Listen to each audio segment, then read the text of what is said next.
Hey guys, so check this out. As you all know, Captain America came out today, and in anticipation, Sci-Fi's been playing a bunch of the movies that came out previously. Uh, when I say previously, I mean in '79 and again in '89. So my dad took it upon himself to record as much of it as he could, and I've only watched two of the TV movies for the 1979 version of Captain America. Not to say this, it would have been maybe okay, even acceptable, if they totally did not call it Captain America, did not associate it with the Marvel Universe in any way. I mean, the story isn't too bad, you know. The scientist comes up with this super soldier serum based off of his own DNA from his adrenal glands or whatever, and his son comes upon it, and he's the only one that can use it because it's this and DNA is similar enough, and it gives him superhuman strength and agility, as well as enhanced senses and stuff. And let me, if you don't know, the TV movies are completely different from uh, the comic version. Normally, it's a lot more understandable the difference between like a movie of a comic and the actual comic itself. No one expects it to be fully canonized, or of the canon rather. You know, like the Wolverine Origins and the Spider-Man franchise and stuff. You know, they didn't follow the comics completely 100%, and that's to be expected. But the Captain America version from 1979 is completely different. The only thing that's similar is the fact that uh, the guy's name is Captain America and he's a superhero. That's pretty much it. Um, you know, in the 1979 version, not to try to give too much away in case you actually want to see it, um, he's basically a secret agent for the government, a shield agent, but there's no such thing as shield in this. So again, the actors aren't bad. You know, the fight scenes are a little but that's because it was, I guess, the choreographers of the time weren't accustomed to really dramatic fight scenes. You know, I mean, you had Batman, and that was terrible. I mean, hey, I know that for a lot of people, the original Batman TV series was pretty awesome. You know what I mean? It kind of is still, but you can't overlook the fact that it's so terrible. But that's part of its appeal. And this is just a laughable mockery of what we know and love of Captain America. You know, here's this patriotic guy who starts off trying to serve his country in any way possible, only to be turned down because he doesn't meet the physical requirements.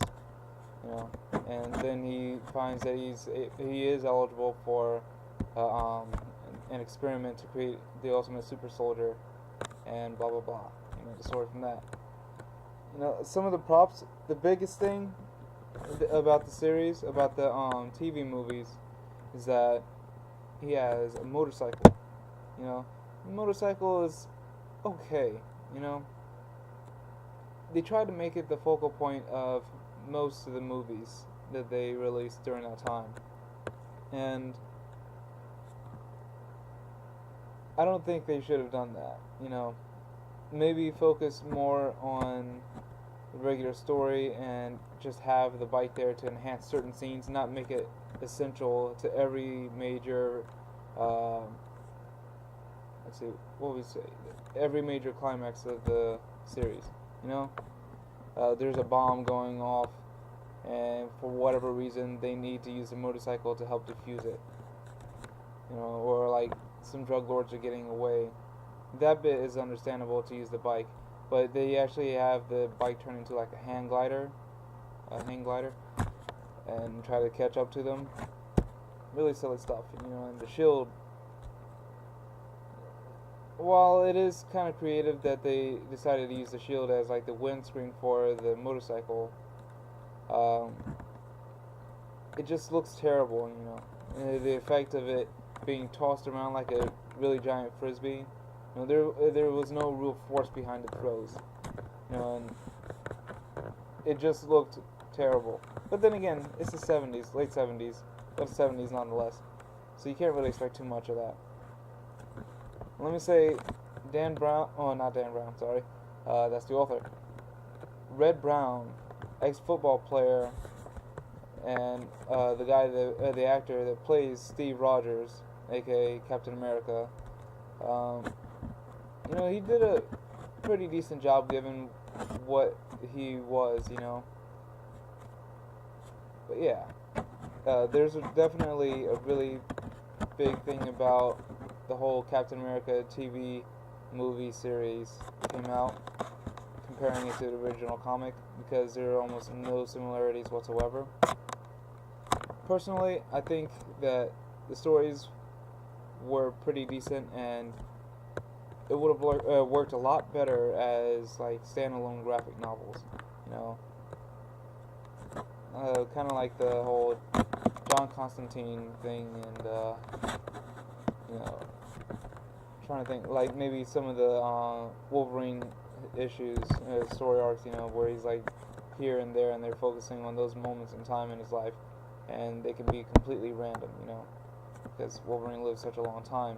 You can pretty much pick any point in time within 200 years, and he'll still be good to write about, you know, something interesting in his life. Good, it makes it easier to write randomly about different points of his life.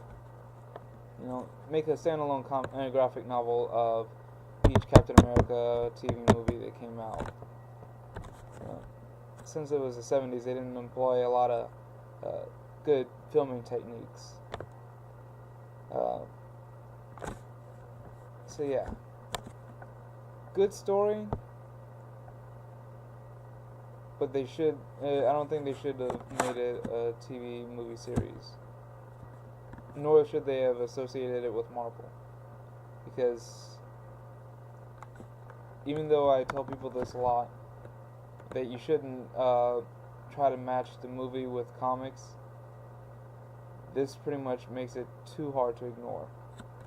So yeah, my 2 cents on the Captain America franchise, if you will, and I plan to see it this weekend at some point, and I hope you guys will too.